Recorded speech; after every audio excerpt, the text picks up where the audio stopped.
Hello everyone, welcome to my channel. This is Mansi Rituri. So कैसे हैं आप सब? आई होप आप सब अच्छे होंगे। सो जैसे कि आप जानते हैं हम एरिस्टोटल पढ़ रहे थे, ठीक है। इनकी काफ़ी सारी थियरीज हमने पढ़ ली है। सो अभी तक आपने इनकी थियरीज नहीं पढ़ी है, नहीं आपने वीडियोज़ देखे हैं, तो प्लीज़ डिस्क्रिप्शन में मैंने लिंक मैंशन कर दिया है, वहाँ से विजिट कर सकते हैं। आप उन्हें ज़रूर देखें, क्योंकि आपको अगर एरिस्टोटल को अच्छे से समझना है तो इनकी सारी इंपॉर्टेंट थियरी आपको पढ़नी होगी। सो आज की वीडियो में हम बात कर रहे हैं रिवॉल्यूशन की थियरी पर। सो चलिए करते हैं वीडियो को स्टार्ट। सो क्रांति है क्या? देखो, एरिस्टोटल जब क्रांति के बारे में बात करते हैं, देखो जब भी हम सोचते हैं कि क्रांति क्या हो सकती है, या हम उसमें सबसे पहले क्या सोचते हैं कि मारपीट होती है, ठीक है। किसी भी गवर्नमेंट का अगर कोई डिसीजन आपको पसंद नहीं आता तो क्रांति हो जाती है, ठीक है। उसमें खून खराबा होता है, ठीक है। कई तरीके की चीज़ें उसमें शामिल होती है। एरिस्टोटल के अकॉर्डिंग रिवॉल्यूशन का मीनिंग होता है कॉन्स्टिट्यूशन में चेंजेस, ठीक है। कॉन्स्टिट्यूशन में जब चेंजेस होते हैं, फिर चाहे वो किसी भी तरीके के, छोटे बड़े चेंजेस हो या वो किसी भी तरीकों से हो, ठीक है। लाइक अगर किसी रूलर को सत्ता से हटाना है तो उसके लिए क्रांति की जाए, ठीक है। अमेंडमेंट होना हो या किसी भी तरीके की जब कॉन्स्टिट्यूशन में बदलाव आते हैं तो वो उन्हें क्या कहते हैं? क्रांति। ओके, अब बात करते हैं काइंड पर। एरिस्टोटल ने 5 काइंड बताए हैं रिवॉल्यूशन की, ठीक है। सबसे पहले उन्होंने बताया है complete revolution and partial revolution. Complete revolution क्या होते हैं? जब कॉन्स्टिट्यूशन में पूरी तरीके के बदलाव आ जाते हैं तो उन्हें क्या कहते हैं? उसे क्या कहते हैं? कंप्लीट रिवॉल्यूशन, ठीक है। आंशिक यानी कि पार्शियल रिवॉल्यूशन किसे कहा जाता है? जब कॉन्स्टिट्यूशन के कुछ हिस्से में बदलाव आते हैं, कुछ हिस्से को यानी कि अमेंडमेंट के थ्रू बदल दिया जाता है तो उसे कहते हैं पार्शियल रिवॉल्यूशन।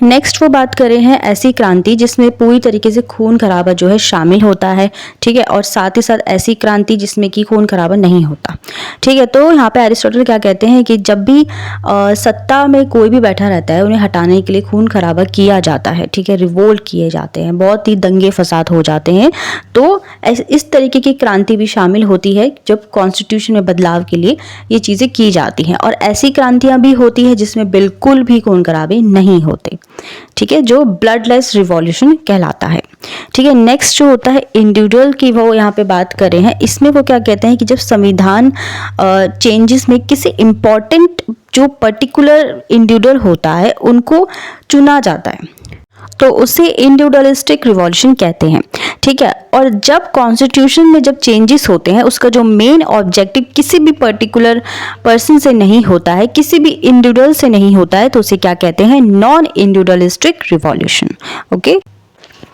ओके, नेक्स्ट जो 4th पॉइंट है उसमें एरिस्टोटल ने कौन सी रिवॉल्यूशन के बारे में बात की है? वो है किसी एक पर्टिकुलर क्लास के अगेंस्ट जो है रिवॉल्यूशन की, वो यहाँ पे बात करें हैं। इसमें क्या होता है? स्टेट में जो गरीब लोग होते हैं, गरीब तबके के लोग होते हैं, वो क्या करते हैं? मोनार्की के अगेंस्ट जो है क्रांति करते हैं, ठीक है। नेक्स्ट जो है यहाँ पे डेमागोगिक रिवॉल्यूशन की बात हो रही है, यानी कि वाग्वीरों की क्रांति की यहाँ पे बात हो रही है। जो कुछ ऐसे नेता होते हैं, कैरिस्मेटिक लीडर होते हैं, जो अपनी मीठी मीठी बातों में लोगों को फंसाते हैं, ठीक है। भले ही उनकी बातें जो हैं वो सही ना हो, स्टिल वो लोगों को अपनी तरफ खींच लेते हैं, तो उनके अगेंस्ट जो है क्रांति की जाती है। तो ये है 5 तरीके की क्रांति, ठीक है। नेक्स्ट जो उन्होंने कुछ कॉजेज बताए हैं रिवॉल्यूशन की, वो बताए उन्होंने 3 तरीके के कॉजेज। सबसे पहले उन्होंने बताया है general causes of revolution. Next वो बता रहे हैं particular causes of revolution. Third है causes of revolutions in different kinds of state.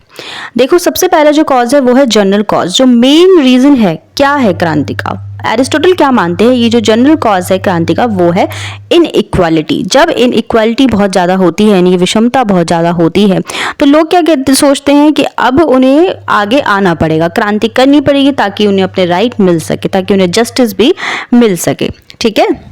अब एरिस्टोटल कुछ पर्टिकुलर कॉज की बात करते हैं। सबसे पहले तो वो क्या कहते हैं, जब जो रूलर होता है उनमें क्या होता है, कभी कभी बहुत ज़्यादा लालच बढ़ जाता है, ग्रीड जब बहुत ज़्यादा बढ़ जाता है तो क्या लोगों को जो है क्रांति करनी पड़ती है। क्योंकि जब लालच बहुत ज़्यादा बढ़ने लग जाता है तो वो क्या करते हैं, अपने किसी भी डिसीजन को वो सही तरीके से नहीं लेते हैं, सिर्फ अपना ही वो प्रॉफिट देखते हैं, ठीक है।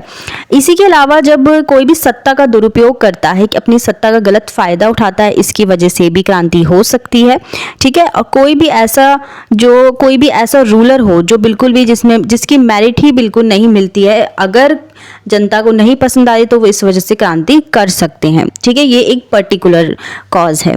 इसी के साथ साथ कभी कभी क्या होता है, इकोनॉमिक इम्बैलेंस भी होने लग जाता है जब आर्थिक संतुलन बैठता नहीं है, जिसकी वजह से क्रांति जो है होने लगती है। ठीक है, नेक्स्ट होता है सम्मान की लालसा की वजह से। कई बार क्या होता है कि रूलर क्या करता है, बिना वजह जब किसी भी पर्टिकुलर पर्सन को जब सम्मानित करते हैं, ठीक है, उन्हें मेडल देते हैं, किसी भी तरीके की ऐसी चीज़ करते हैं, तो वहाँ पर क्रांति हो सकती है। ठीक है, इसके अलावा डर भी एक रीज़न है। डर के यहाँ पे 2 तरीके के रीज़न बताए जाते हैं जिसकी वजह से क्रांति होती है। पहला, जो भी क्राइम कर रहा है उन्हें क्या डर रहता है कि वो पकड़े ना जाए, तो इससे पहले ही वो क्रांति पर उतर आते हैं। दूसरा, वो कि जिसके साथ भी अन्याय होता है, इनजस्टिस होता है, वो इस डर से रहता है कि उनके साथ बहुत ज़्यादा गलत हो रहा है, आगे भी उनके साथ और ज़्यादा गलत हो सकता है, तो इसी वजह से वो क्रांति पर उतर आते हैं। ठीक है, कुछ और रीजंस भी जो है निकल कर आते हैं, जो कि हमारे 3rd पॉइंट में यहाँ पे आ रहा है, जो कि प्रजातंत्र में क्रांति की बात यहाँ पे आ सकती है। जो कि जब डेमोक्रेसी में रिवॉल्यूशन होता है, किस तरीके से होता है, यहाँ पे सबसे मेन जो रीज़न होता है डेमोक्रेसी में रिवॉल्यूशन का, वो रहता है एब्सोल्यूट इक्वालिटी। ठीक है, एब्सोल्यूट इक्वालिटी जो है सभी को चाहिए होती है, जिसकी वजह से कई बार क्या होता है, जो डेमागोगिक होते हैं, यानी कि जो कैरिस्मेटिक लोग होते हैं, कैरिस्मेटिक लीडर होते हैं, वो अपनी मीठी मीठी बातों में लोगों को फंसाते हैं, जिसकी वजह से वो क्या करते हैं, रिवॉल्यूशन पर उतर आते हैं। और इसके अलावा कई और रीज़न निकल कर आते हैं। ठीक है, ओके, सो रिवॉल्यूशन को किस तरीके से रोका जा सकता है। देखो, एरिस्टोटल ने क्या कहा है कि अगर हम रिवॉल्यूशन को रोकना चाहते हैं तो हमें सबसे पहले तो कॉन्स्टिट्यूशन को मानना चाहिए। सभी को कॉन्स्टिट्यूशन को मानना चाहिए, उसकी रिस्पेक्ट करनी चाहिए और उन्हें फॉलो करना चाहिए। ठीक है, और सबसे बड़ी बात, कानून का शासन होना चाहिए। ठीक है, इक्वालिटी होनी चाहिए, इकोनॉमिक इक्वालिटी भी यहाँ पे होनी चाहिए। ठीक है, और एक अच्छी एजुकेशन सिस्टम भी यहाँ पे होना चाहिए, जिसकी वजह से क्रांति जो है रुकी जा सकती है। ठीक है, so friends, that's it for today. I hope आपको आज का जो टॉपिक है ये क्लियर हो गया हो। इससे पहले कि जितने भी हमने थियोरीज पढ़ी हैं उनके लिंक मैंने डिस्क्रिप्शन पे दे दी हैं, वहाँ से ज़रूर विजिट करें। ठीक है, अगर आपको एरिस्टोटल के अच्छे से समझना है तो आपको सारी थियोरी इनकी पढ़नी पड़ेगी। ओके, सो आई होप आपको अच्छे से क्लियर हो गया हो। कोई भी डाउट, कोई क्वेश्चन, कोई सजेशन आपका रहता है तो आप मुझसे ज़रूर शेयर करें। इसी के साथ वीडियो अच्छा लगा हो तो लाइक कीजिए, शेयर कीजिए और मेरा चैनल सब्सक्राइब करना बिल्कुल ना भूलें। मिलते हैं अपनी नेक्स्ट वीडियो में। Till then, bye bye, take care.